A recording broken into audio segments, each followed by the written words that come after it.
ఈ దినవాక్య ధ్యానాంశం. అతని కళ్ళు పోయాయి కాబట్టి గుడ్డివారు తాకి చదువుటకు అనుకూలమగినట్లు బుడిపల వంటి ఒక విధమైన అక్షరములు వ్రాసే బ్రైలీ అనే లిపి ఏ విధంగా కనుగొనబడిందో, ఎవరు కనుగొన్నారో, ఎందుకు కనుగొన్నారో, ఎప్పుడు కనుగొన్నారో మీకు తెలుసా? ఈరోజు లక్షల మంది అందులో అక్షరాలను చక్కగా చదవగలుగుతున్నారు, అర్థం చేసుకోగలుగుతున్నారు. ఆ విధంగా వారికి బ్రైలీ లిపిని బహుమానం ఇచ్చింది ఎవరో తెలుసా? 9 సంవత్సరాలు కలిగిన లూయిస్ అనే బాలుడు తన తండ్రి దగ్గరకు వచ్చి కూర్చుని తన తండ్రి చేస్తున్న పనిని తీక్షణంగా గమనిస్తూ ఉన్నాడు.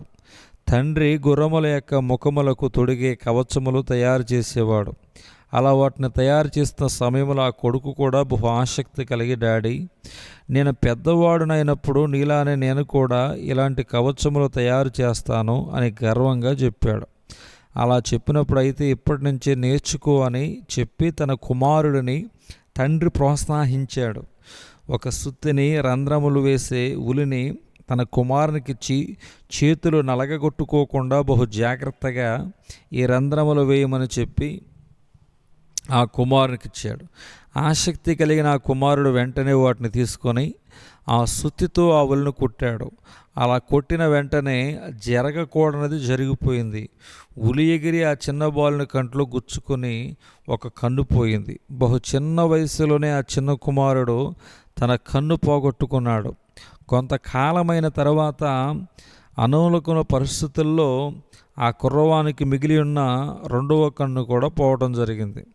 ఆ విధంగా ఆ కుర్రవాడు 2 కన్నులు పోగొట్టుకొని బహు నిరుత్సాహ పరిస్థితిలో ఒక గార్డెన్లో కూర్చున్నాడు. అలా ఆ గార్డెన్లో కూర్చున్నప్పుడు సూది చెట్టుకు కాసే కాయలను తన స్నేహితుడు తీసుకుని వచ్చి లూయిస్ అనే ఆ బాలుడికి ఇచ్చాడు. ఆ కాయ పైన బుడుపులో ఉండటం చూసిన ఆ బాలుడు ఆ కాయను, ఆ బుడుపును తడుముతూ ఉన్న సమయంలో అతనికి అనుకోకుండా ఒక గొప్ప తలంపు వచ్చింది.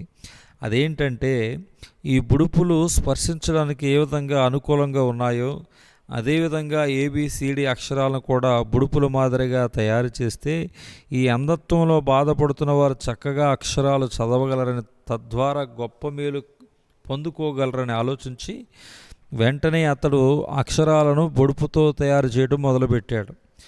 1818 సంవత్సరంలో ఈ బ్రైలీ లిపి ప్రారంభించిన ఈ రోజుకు కూడా అనేక మంది సహోదరులకు ఎంతో ఉపయోగకరంగా, ఎంతో దీవెనకరంగా లూయిస్ బ్రైలీ లిపి మారింది. ఎంత గొప్ప విషయం! తాను ఆ రోజు కళ్ళు పోగొట్టుకుని పోతే అతడు బ్రైలీ లిపి కనుగొనేవాడా?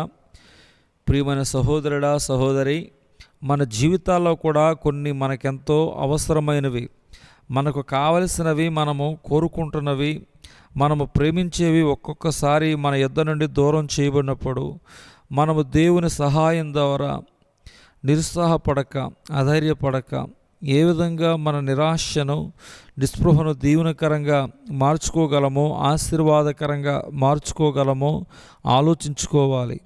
నువ్వు ఎదుర్కొంటున్న సమస్యలు, శోధనలు, కష్టాలు, ఒకరోజు ఇదే పరిస్థితి ఉన్న వేరే వ్యక్తి నీ యొద్దకు వచ్చినప్పుడు నీ అనుభవాలు అతనికి దీవెనకరముగాను, ఆదరణ పుట్టించినట్లుగా ఉండినట్లు ప్రభు సహాయం పొందుకో.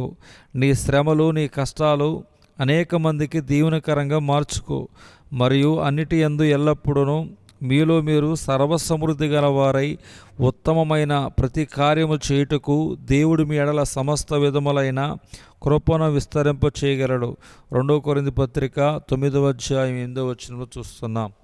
దేవుడి దిన వాక్య ధ్యానమును దేవుడు దీవించునుగాక. ఆమేన్.